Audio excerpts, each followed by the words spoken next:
Today, we are going to discuss a contemporary issue, that is globalization. So we will be seeing the various causes that leads to globalization, the impact of globalization, and this globalization, when we speak of globalization, two types of countries mainly comes to the forefront.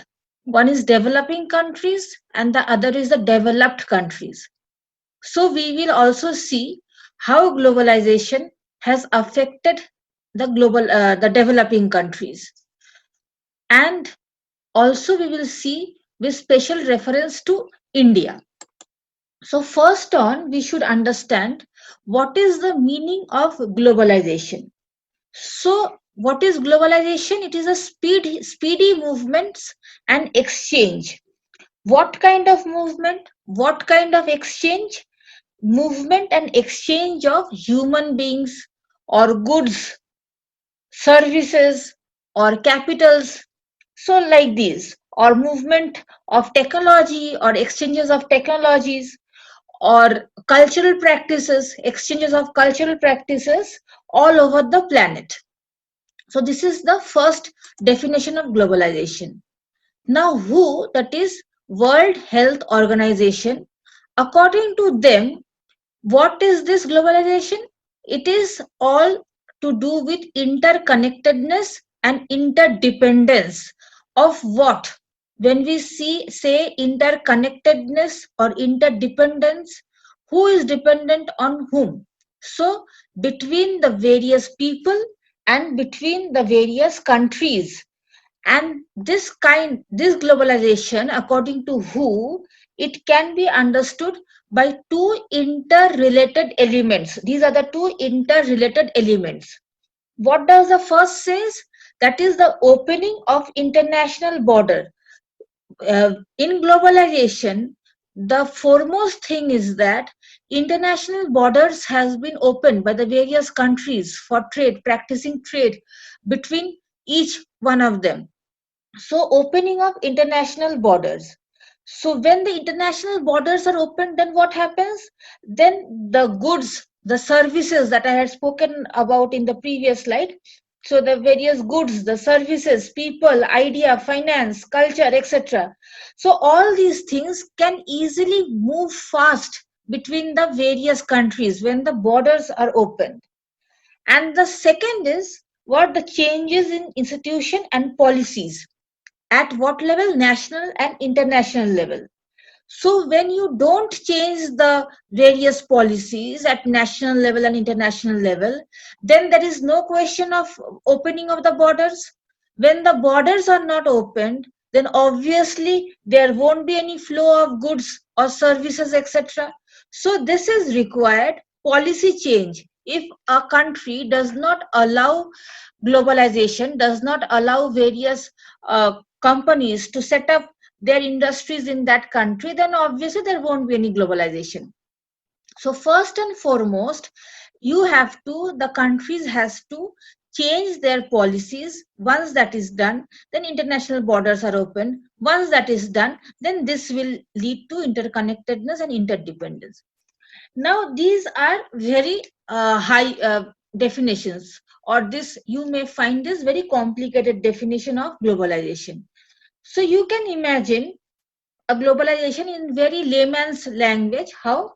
Like you just imagine a small village market, and here all are free to come and sell their products. So there is a small village market where everyone can come and they can share their products. They can come and sell their products, and these people, these sellers, they can sell at whatever price they desire. It is no price has been fixed. His goods, his price. So they can sell them at whatever price they desire, and there is no limitation on what to control their products or the prices. So everyone can do anything. Like anyone can come, they can set up their shop, they can sell anything, they can sell at their own rate. So there is no barrier, there is no limit, there is no limitation. So this is globalized trade. So thus in globalized trade, what happens? Now take for example that village. The village is a country. So any country or any firm can go to any country. They can set up their own firms. They can sell anything. They can invest in that country's equity or shares. They can sell their products. They can sell their service, etc. in that country according to their choice of price. Now let us see the history of globalization. So this is an old world. This is a map of old world to give you an idea how about globalization. This is you already know how there were trade and commerce were there between the various countries. So according to some people, it started around 60,000 years ago. Now all of you know that throughout time, like we have studied all this in history, that throughout time human societies have been doing trade. So since 60,000 years ago, human societies have been doing trade. I hope you have heard about the various ancient trade routes like the Silk Route, etc. So these routes, these trade routes, these trade connections between the various countries, like for example, in our country, various Persians or Chinese or the Arabs, they had come for trading. The Portuguese, the Dutch, etc. They had come for trading. So when they used to come for trading or they used to go for trading to other countries, so what happened? Trading means what? There was exchange of various kinds of aspects. What aspects? First and foremost, economic aspect. When you do, obviously there is economic exchange. Then there is socio-political aspects. So between the various civilization, there were exchange of ideas. Like for example, I hope you people know about the Chinese fishing nets. The Chinese fishing nets are very much popular in the backwaters of Kerala.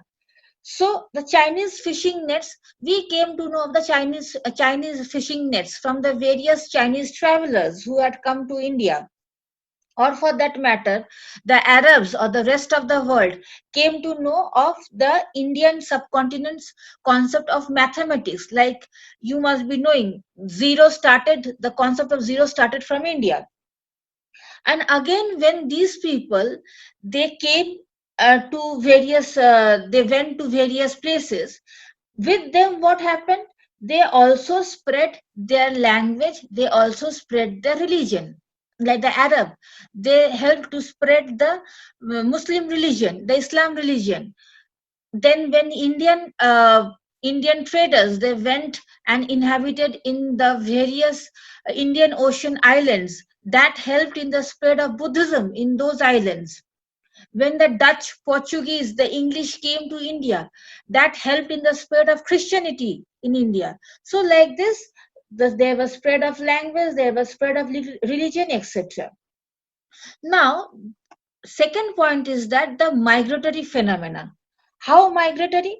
So many people, when they went to these new areas, so many of them they settled in these new areas. They did not go back to the original places. Like when Alexander had come, so many soldiers of Alexander they had settled down in India. They did not go back. Similarly, the Chinese, when they came to India, many of them they did not go back. In one of my previous lectures, I had shown you about the China town of Kolkata. So where these people from China, their ancestors had come and settled, and they did not go back. Similarly, the Arabs, many Arabs came to India, and they did not go back. Or take for example the black people who were brought to America as slaves. So many of them they settled down over there. Or like the Britishers who came to India, many of them they settled down as Anglo-Indians, so etc.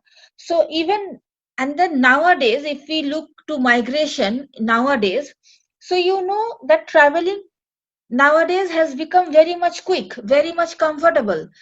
There are a lot of people who are migrating to US. They are settling down over there, and it has become very much quick, very much easy. So this factor of migration has become very much common. And when you migrate, then what happens? You take a piece of your culture with you. You adopt a piece of culture to within you when you go to that place. So this intermingling is all about globalization. So there is one global culture. Now, if we see the history of globalization in India, so before independence, India was used as a place of raw materials, as a source of raw materials or primary goods, and also it was used by the Britishers as a market for the finished goods. Both raw materials and also finished good market, India was used. And after independence, India did not directly get into this globalization thing. So, but in 1991, what happened? India started this journey of globalization, and during which there were various policy formulations. Because of those policy formulations, what happened? They started in 1991, the globalization of India started. Now, let us see what are the various reasons of globalization. The first reason is improved communication. So, the improved communication is through what? Through the development of communication technologies.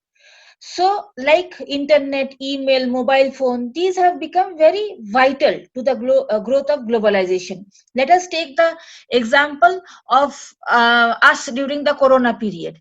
So, during this time, we have, like for example, you people are listening to me through this Zoom software. So, this is what we are taking the help of, communication technologies. Similarly, we have through various webinars, we have attended various webinars. Maybe those webinars were conducted outside India, but in real time we could log into those webinars. So that is development of communication technologies. Through that, even MNCs, they operate throughout the world. What is MNC? Multinational company. So these MNCs are a vital part for this kind of globalization. So just imagine how the various e-business works, e-commerce business works, like Amazon, Flipkart, etc. So that is through technology. If you don't have technology in your phone or laptop, etc., you can't buy or sell goods through these e-commerce platforms. So things which are outside India, we are getting into India through what? Through these communication technologies. That is a reason of globalization. Similarly, the development of various satellite TV channels. So these TV channels, they have also provided marketing avenues to us or to various people around the world. So, like you imagine that when you see any non-Indian channels in your TV, when you see any non-Indian channels, so apart from whatever you are watching, you also get to see various advertisements. So when you see these advertisements, what actually you see? You see that country's product. You see that country's product. Similarly, then various non also not only that country's product, you also get to see a glimpse of that country's socio-economic, political, cultural aspects, etc. Similar is the case for the non-Indians who are watching our channels. Like take the example of the various in the Middle East countries where Indian channels, Indian movies or Russia, it is very much popular. So when they watch our channels, they get a glimpse of our Indian aspects. So that is why even Bollywood is called the voice of India for many countries. So this is the reason of globalization, one of the cause of globalization. So next cause is what? Improved transport. So what do we mean by improved transport? So the development of these refrigerated containers, transport, bulk shipping, etc. Through this, what happens? Goods does not become, they retain their quality, and also they can be transported to far off regions. And this helps in globalization. Next is what? Next is the free trade agreements. So various MNCs and rich countries, they have always promoted global free trade. Why? Because through free trade, what happens? These MNCs, these rich capitalist countries can set up their own shop or firms in the other countries. And when they do so, what happens? They can increase their wealth, they can increase their influence. Similarly, again, what is this? The international trade organizations. There are various international trade organizations like the IMF, that is the International Monetary Fund, or the World Trade Organization, which also assists in free trade agreement. Next on is the global banking. Now, what is it? Because of modern communication technologies, it allows in the vast amount of capital transactions.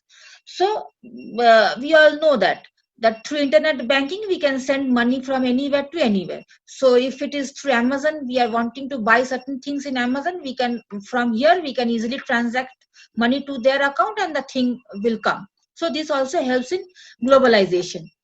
Next is the growth of MNCs. See the rapid growth of big MNCs, like take for example Microsoft.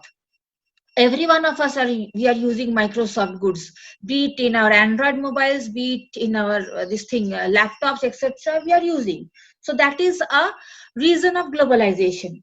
Also McDonald's. I think there are very few of us who have not gone to a McDonald's shop. So McDonald's, Nike. So these things can be found in every country. Almost every country they are using their product.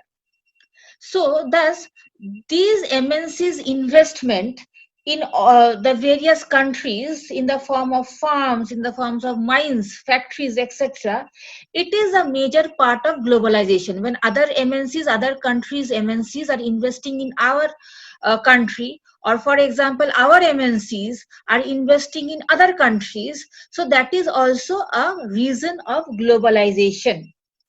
Next is what?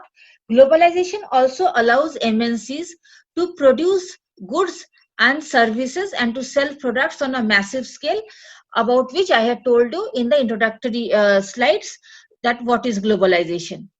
Now, these are some other causes or reasons of globalization. Increased profit. Now, any MNC, maybe that MNC is based in US, but they want to make their firm in India. Why? Because in India they will get cheap labor. They will get huge market. They will get huge raw material. They will get reduction in transportation cost. So ultimately their profit will increase. So the owing these MNCs, when they leave their country and set up firms in another country, that is a cause of globalization. Now let us see the impact of globalization. So these are the various impacts of globalization. Now let us see one by one. The first one is what? Economic and financial globalization. Now in economic, what is the development of various trade systems? Now when these trade systems are there, see, like for example OPEC, etc., OPEC. So there are various trade systems, trade blocks. Or for example in Europe we have this Euro, the trade block, the European Union, trade block of European Union. So there are various trade blocks, trade systems. So these, or for example among the SAARC countries, so there are various trade systems. These trade systems, that the action, so in these trade systems what happened, the various component countries, they the globalizations have an impact on the various component countries or the NGOs. Now let us take the example of stock market, which is the component of this financial. So like stock market for instance, it is a very good example of how the world is connected financially. So a slight fall in the New York stock market or the stock exchange, those of you who follow the stock market, etc. So you people will know, those of you who are following this, a minor change in the stock market of New York will have a change. It will hit the Bombay Stock Exchange, that is our stock exchange. That is why people in India, many people in India, they were waiting about this US polls. Now, let us see the sociological globalization. What is a sociological globalization? It has got to do with information and movement of people. What sort of information? Now, information, we know it moves in real time. Where earlier, to get letters, our parents, they had to wait like lots of days to get letters from their people. But these days, the concept of letter has gone, and even if we speed post it, we get it by maximum 5 days, 5 to 6 days. And that also most of us don't avail. We do what? We do mails. We have various kinds of satellite TVs, etc., through which we get various information in real time. So together with this, and together with what? Together with the interconnectedness and interdependence of which I had told before. So interdependence of events and their consequences. So what happens? These, because of this information technology, because of information, sociologically, that is, we are connected man to man. Sociology is all with human being, human population. So we are connected man to man. So again, I will take the example of US, this thing, US result. So India and the other developing countries, we were all waiting for the US result. Or like any development in the world, we get the news within a few seconds. For example, when we have this, the various cyclones, when the various cyclones hits us, then we get real time information that, yeah, this cyclone is about to hit Orissa coast. The cyclone has already hit Orissa coast. The cyclone is moving in this direction. So we get real time information from the Met Department. So not only from the Met Department, and but we get this information through the various aspects of globalization. Now let us see, the next one is the cultural globalization. So it refers to what? It refers to the development, or it refers to the exchange of culture, exchange of various concepts, beliefs, costumes, etc., from one nation to the other, or between the various nations. Now, during this theme, what happens? Certain times we lose cultures. We lose certain unique nature of culture. Now, how do we lose some unique nature of culture? I will give you some examples. Now, although this might mean it is new opportunities for some, but it is actually loss of livelihood for many people. For instance, take the example of the women silk spinners and twisters of Bihar. Bihar, once upon a time, it was very much renowned for the silk spinners and twisters. They lost their jobs once the Chinese and the Korean silk yarn, they are artificial silk yarns, they entered the market. Now, because these things, they were cheaper, so the consumers preferred obviously this Chinese and the Korean silk. Take the example of right now, many of us still prefers the Chinese smartphones because they are cheaper. So the same thing happened, since they were somewhat cheaper and had shine. So that led to the loss of livelihood of these women silk spinners of Bihar. Similarly, we see that there were similar displacements in when with the entry of the large fishing vessels into the Indian territorial waters. So these vessels, they take away the fish, which earlier they used to be collected by the small Indian fishing vessels or the small Indian boats. So the livelihood of many people, most of whom were maybe fish sorters, dryers, vendors, etc., they got affected. Another example is that of in Gujarat. In Gujarat, there were the women gum collectors. So these gum collectors, they were picking up, they were extracting the natural gums from Julifera tree, which is locally it is called Bawal tree. So they lost their job once cheaper gum. India started to import cheap gum, maybe those were artificial gum from Sudan. So that is how this cultural globalization affects us. Also, we see sometimes what happens. We all, like for India, in India we have diversity of culture. But because of cultural globalization, what happens many a times, uniform culture is seen. That is called cultural homogenization. What is this homogenization? Like for example, take just imagine that don't imagine, like we do have various types of costumes in India. Each and every state has its own type of costume. The gents have their own costume, the ladies have their own costume. But see, at present in India, the gents, they have only one type of homogeneous dress code. That is the Western pant and shirt. Similarly, women in India also, in general, most of the women, uh, you will see them only in their salwar kurtis or saris. So this is maybe a part of certain parts of India, but not the whole of India. But then we see cultural homogenization has come to India. Next on, what is this? That is a political globalization. Now, this has occurred with the growing influence of what? With UN or WHO. So they take these UN or WHO many a times, they take action at international level, and then uh, they take homogeneous action. So maybe they are taking, like for example, UN headquarters in Geneva, they are taking action in Iraq. So that is again a part of globalization. Technological globalization, it is self-explanatory how we are interconnected with the various uh, technological aspects. Now, geographical globalization. So when we speak about geographical globalization, say transport has become very easy and affordable these times, and airfare is also very cheap, and most of the countries we can travel without restrictions.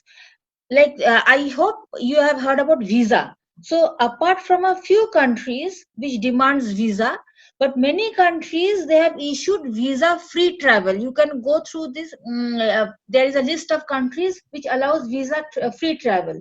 In fact, if you have Indian passport, you can travel to 16 countries which has got visa free travel.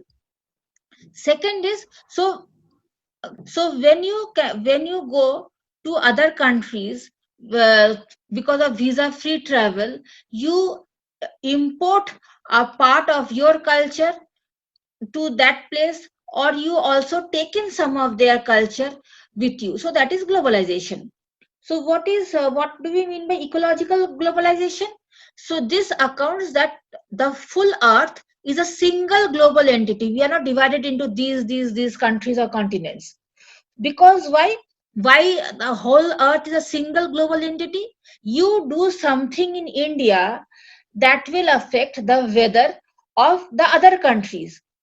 The developed countries are emitting lots of carbons. So who is affected? The underdeveloped, the developing countries are being affected. So it is said that the poorer countries, which actually pollute least, are actually the major sufferers of this global warming.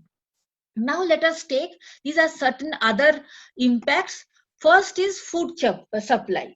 See, these days we get any kind of food anywhere in the world and any time of the year. So, right, like maybe previously we had to wait for the various winter vegetables only in the winter, but these times we get it all throughout. Or, for example, if I want to have momos is a specialty of northeastern region. But if I want to have momos, I can have that in South India also. If I want to have idlis, I can have that in Northeast India also, or for that matter, even outside India. So food can be available everywhere. Now, division of labor. How?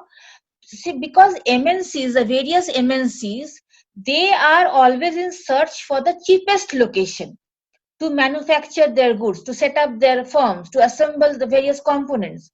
So that results for their firms to be moved from the developed to the developing countries, where they get, the costs are very much lower, and when that is done, there is division of labor occurs. But then this results in less job security.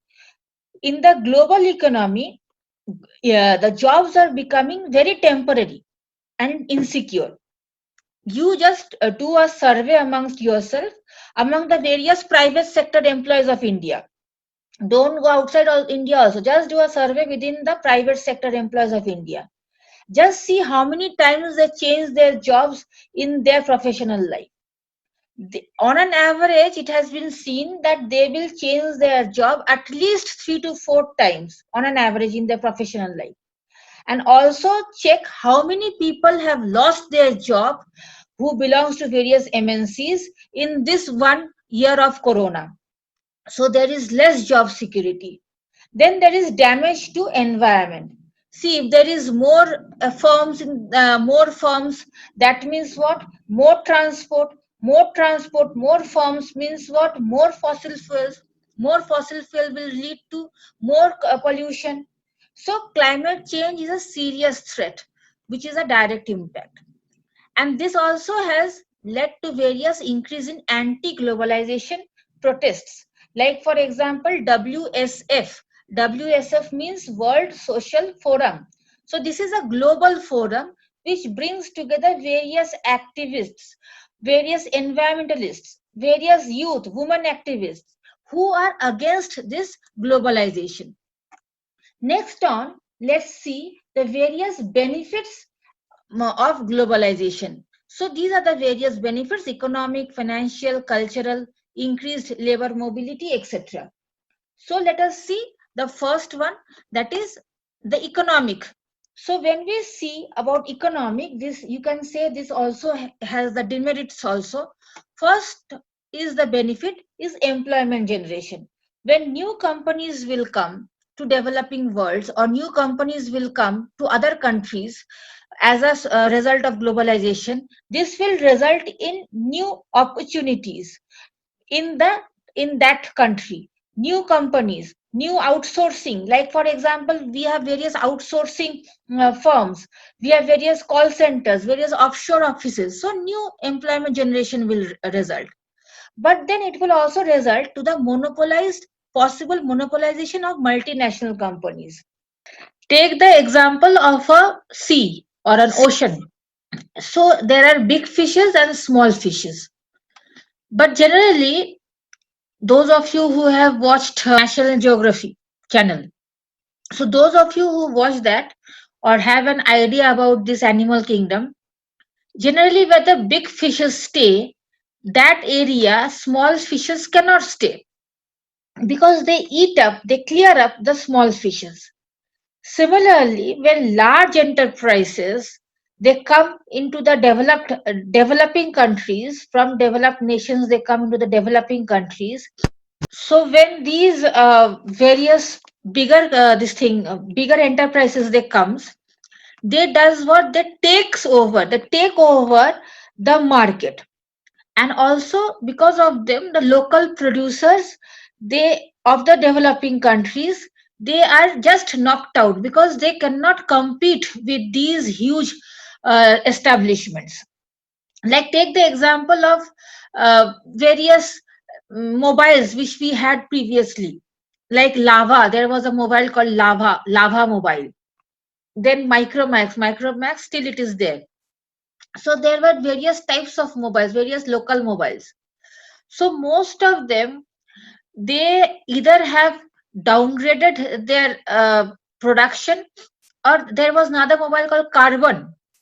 So altogether they have just stopped production because they could not compete with the huge multinational companies like Samsung or Nokia or LG, etc. Next on, we have what? Structural unemployment. Now structural unemployment is not a benefit, though I have given it under here. It is actually a demerit. So how structural unemployment? Now suppose a country, it is no longer competitive in the production of a particular good. Supposing we had jute production in West Bengal, we had very good jute production in West Bengal along the banks of the Hooghly. There were many various firms, many firms of jute production But now most of them have closed down. So supposing if a country is no longer competitive in the production of a particular good, why? Maybe because of raw material or maybe because of various issues. So this will lead to what? The production won't stop, but the production will go to some other offshore localities, other offshore regions. So the employees who were working in this setup, they have lost their employment. So there has been a significant rise in unemployment. So this is called structural unemployment. Then there is interdependence. What is interdependence? Now, since it is globalization is a global affair, so and I have told this before also that everyone is interconnected. So when everyone is interconnected, so maybe from some localities, from some countries they are getting the raw materials, from somewhere else they are getting the this thing labor, from some other they are getting the market, from some other they are getting the technology. Take the examples of the various oil companies in Middle East, the various companies in Middle East. They are getting raw materials from Middle East, labor from various countries, including India, technology from Western countries, selling to all over world. So there is interdependence is there. So what happens if there is a since all are interdependent, so there are various players. So there are many people who can get the benefit of this globalization. There's another one over here which is called tax avoidance. Now, what is tax avoidance? How tax avoidance? See, there are many countries in the world which provides they are a haven for investors because they provide free tax zones. You don't need to pay taxes if you they have such kind of arrangements, tax free arrangements, so that companies they don't need to pay taxes. So easily the companies will move to these places to save their taxes, income taxes, like the various Middle East countries. These countries, they are a haven for these investors because they don't have this tax system. Next on, we have the financial regulation, like in stock exchanges. What it is contributed to the rise of global financial market in which contracts and capital exchanges have multiplied, like for example stock exchanges, the various mutual funds, the various bonds, etc. Next on, we have the cultural benefit. How cultural benefit? Now, when there is increase in human exchanges, through what? These exchanges are through the various migration. Now, when there is human exchanges through migration, or maybe through traveling, from when you travel from one country to another, or when you're expatriated means when you are forced to move out of your country. So through this there is human exchanges. So when these exchanges occur, then what happened? Then there is development of cultural exchanges. I have told you how cultural exchanges occur. When someone comes to India, then what happens? They will bring us some culture to India, and also they will adopt certain cultures of India. So there is cultural exchanges. Then what happened? So when there is exchanges, this means what? This means a different culture and habits will be shared among whom? Among the local communities. So that is why they will have a blended form of beliefs, blended form of various practices. Now you can take the example of these examples, that is the coffee. For example, coffee in places where coffee it was not grown, coffee is being grown in those regions. In places where coffee was not used as a beverage, right now it is used. Similarly, the Indian festival of Holi, so it is the festival of color. Even the British UK Prime Minister, even he's we get pictures, we see pictures in the various satellite TV channels where we see that even the UK Prime Minister he is playing Holi. So this is how there is cultural exchange. Or for example, this 1st January, all of us take that it is the new year. But how this is a globalization of ancient world has affected. There was this Julian calendar, and this Julian calendar, it was dedicated to Janus, Janus, Janus. So Janus was the god of beginning. So from him came the term January. So that is how, because 1st January is also the start of the Julian calendar, so that is how this we have adopted 1st of January as the new day. Next on we have what labor mobility. How labor mobility is possible? It is possible by the various transportation, etc., or the MNCs. So see the number of IT professionals who are working in Silicon Valley of US. Also see the number of people who are doing interstate economic migration. There are a lot of people who are doing economic migration. For example, in Mizoram over here, just see so many people have, they are working over here, they have come from Silchar. So there you will find a lot of people from Manipur, you will find a lot of people. So it is increased labor migration. Now let us see certain demerits of this. So these demerits can be divided into economical, environmental, and cultural. So what are the economical demerits? First on the gap between rich and poor. It is too much because of globalization. A certain section of society, because we have this MNC or the private companies, become super rich, and a certain section of the society becomes super poor.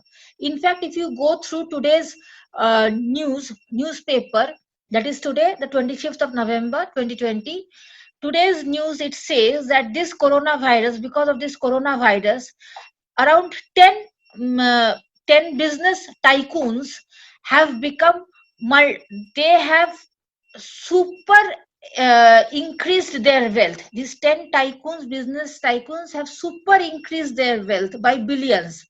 And one of them is the Ambani group. So there is and but on the other hand, you see there are lots of people who have lost their job, who have committed suicide during these corona times. They don't have, still now they don't have any job. So this is the gap between rich and poor, because though this is because of corona, but then this is by what? Because these people, they are working in the various MNCs. Most of these MNCs are headquartered outside India. So the gap between the rich and the poor. Then there is a downfall of one major economic nation. It affects the entire global economy. See the example of the stock exchange. So if there is downfall in an economy of maybe Greece or Egypt, that will affect the economy of all the Middle East nations. Next, less developed countries have become dependent upon the superior nations, obviously because they are the source of livelihood for them. Then we have specialization of labor, and local industries could not compete with their global counterpart. Environmental, we have spread of disease from one country to another. The best example is coronavirus right now. We got this as a gift from China. So disease has been spread from one country to another country. And then forests have been cut, obviously, to make way to the various firms, etc., which has led to environmental degradation. We have failed to preserve our old traditions. Right now, we are going through various customs and cultures which are more prevalent in these MNC or countries of origin, like the US. So this is a very this is an example of what our Indian cuisine is. But then most of our youngsters, we don't prefer all these things, we prefer these things. So we are failing to preserve our old traditions, and it can also pressure us to act in a certain way. Maybe many youngsters see syringes, many youngsters, because of the various tremendous pressure of work in the MNCs, they take various negative steps like syringes. Like yesterday, those of you who are following the news, you people have heard that how the Bollywood comedian duo of Bharti Singh and her husband, they have been taken into custody because of taking various narcotics items. The Over here, the title is self-explanatory. You can go through the positive and the negative side of globalization. Next on, how it is, how we can classify how globalization is affecting what kind of nation. Now, see, we can classify the economic countries, the countries, into these three types of nations.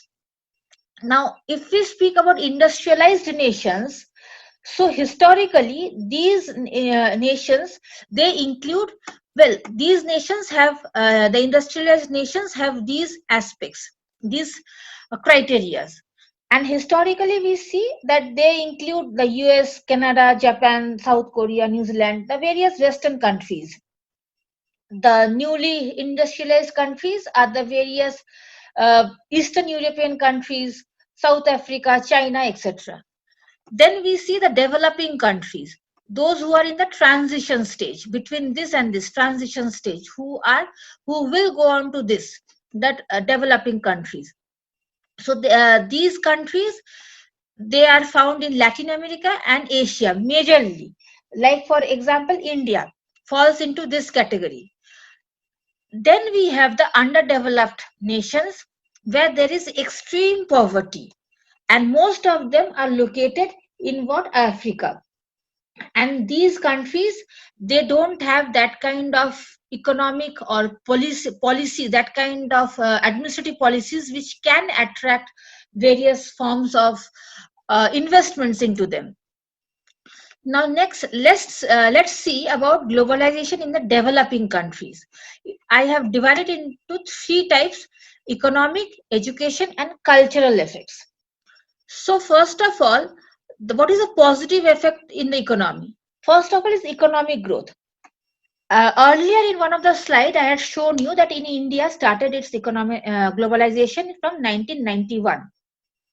So during that time, when it was just starting, our GDP was just 6%.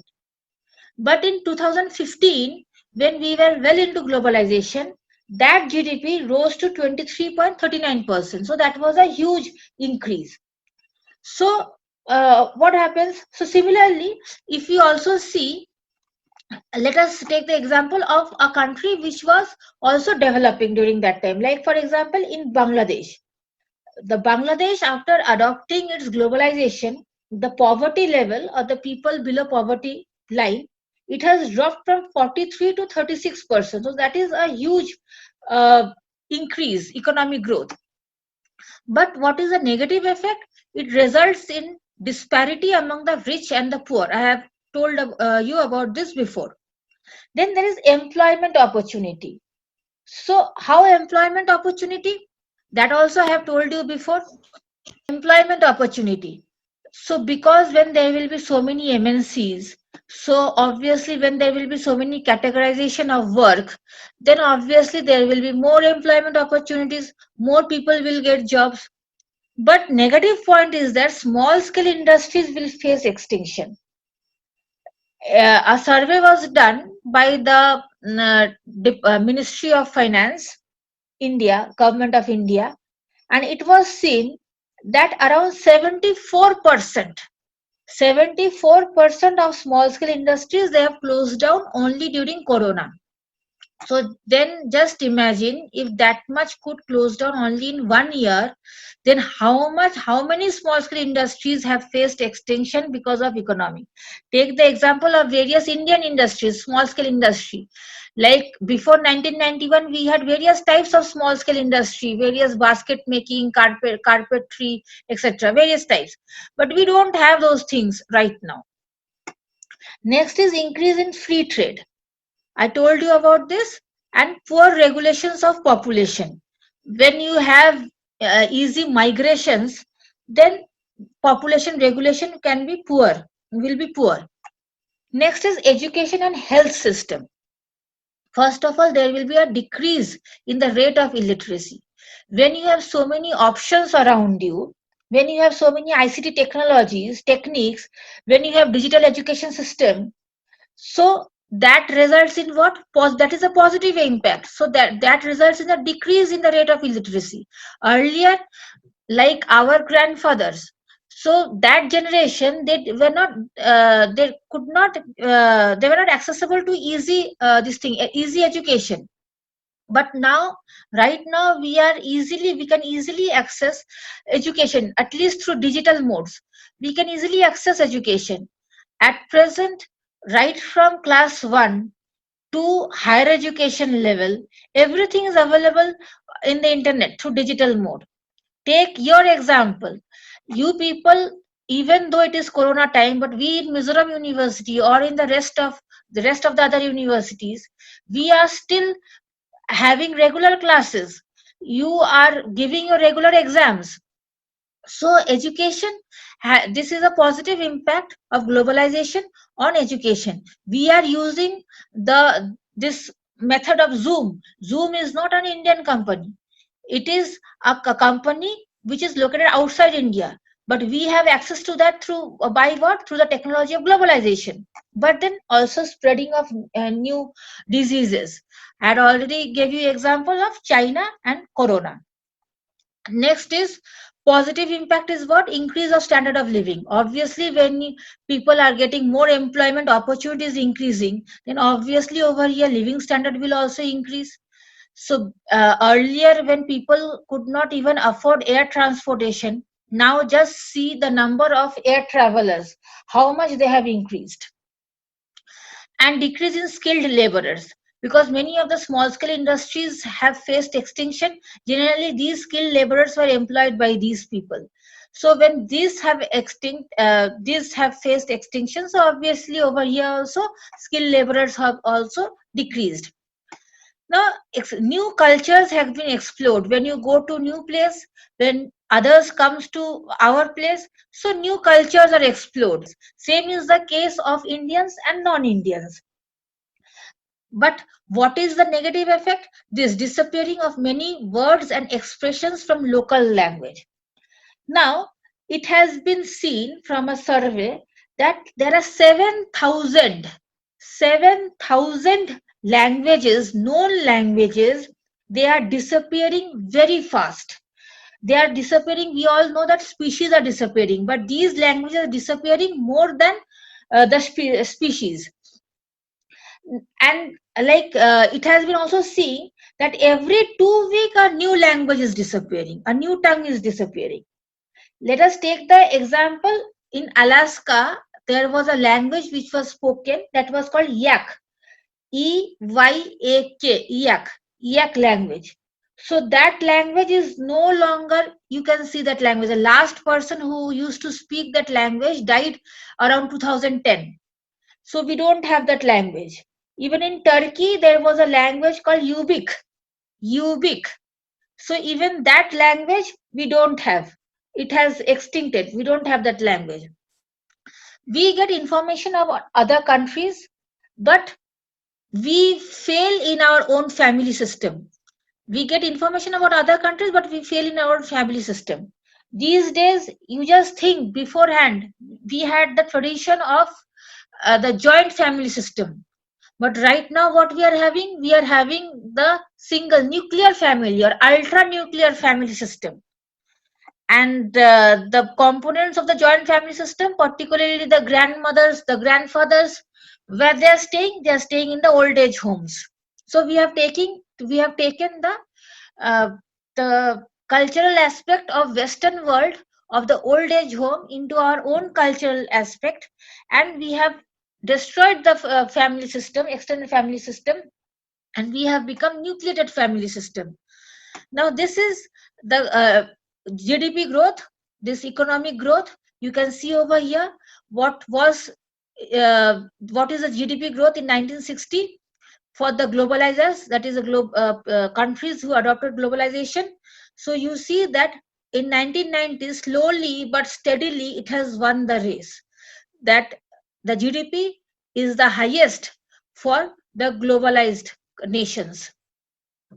Let's come to India. I have already told you the history of Indian economy. So after 1991, we have seen that the GDP during this time, though it had dropped in 92, from 91 to 92, but then it extended. I had told you during 1991 it was lesser than that. It was just 6%. 1991 it was 6%. In 91-92 it was 13%.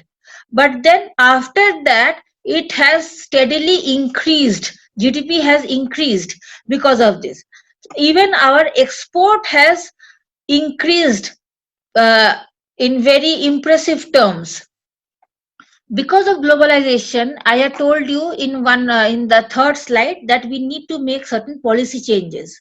So India had to make these policy changes to make way for globalization. Now let's see what are the benefits of globalization for India and what are the demerits of globalization for India. Now, when we speak about benefits of globalization for India, so what those are, the first benefit is rise in employment. Now, how there was a rise in employment? Now, this says, what is says special economic zone. There are various special economic zones. There are every almost every state has their own special economic zones. To know about this, you can check the you can go through various economics books regarding SEZ. Now when SEZ, these special economic zones have opened, so with that what happens, generally this SEZ has what, SEZ has got various industries. They uh, they have got various tax policies, they have got various policies, various lucrative policies, due to which various firms, they are eager to set up their firms in these zones. So with these SEZ, India has made this SEZ, constructed this SEZ. So with this SEZ, what happens? More firms came into these localities. When more firms came into this, so what happened? There were new jobs. So similarly, when this EPZ, that is export processing zones, they were established, so that also helped in the employment of many people. So another factor is there is cheap labor. We get very cheap labor in India. So that has motivated the big firms in the West to set up companies in India. So all these things resulted in the rise in employment. Then product varieties. See, before 1990, I think most of you have heard about the ambassador car. So it was only, if you see on the roads, so only ambassador cars would be visible during that time. But after that, right now, see the varieties of cars that is available. And almost every car has its showroom in every city. Similarly, see the mobiles. Before we had only this Nokia mobile, but now you see the variety of mobile. So there is product varieties has increased in India because of globalization. Improved standard of living. Now with wealth generation across the Indian cities, so that because of that what happens, the purchasing power of individuals has increased. When most of the people are employed, so then what happened, they will also purchase more. So the purchasing powers of people have increased more. So just see the amount of transactions that is done through the various e-commerce sites. But then we also have various disadvantage. What disadvantage? These are the various disadvantages. Safety and health, these are compromised. Safety and health is compromised in the various MNCs because they are just bothered with their profit. So they are not bothered with the safety and the health of their employees. The ban on child labor. See, the ban on child labor, why it is being said disadvantage? Although child labor ban is required, yes, children should not work. That is there. But you also have to see which children used to work. Generally, these are the children of parents who are super poor. They are below the poverty level. Many of these children belong to this the coal mines area, where the parents, where the whole family, they go without food, or maybe just some poultry foods through days without end. And these children, these people are all malnourished. So and they can't even think about education. So for them, an extra birth means helping them for their livelihood. So although Indian government banned child labor, which is very good, but then our government could not see the problems behind this, could not solve the problems behind for those families.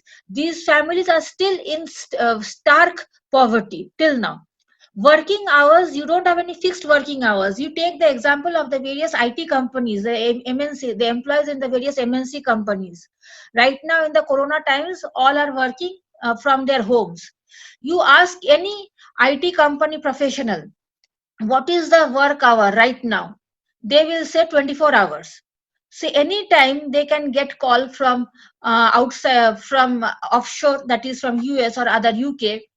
Because of time difference, I have already told you about time zones.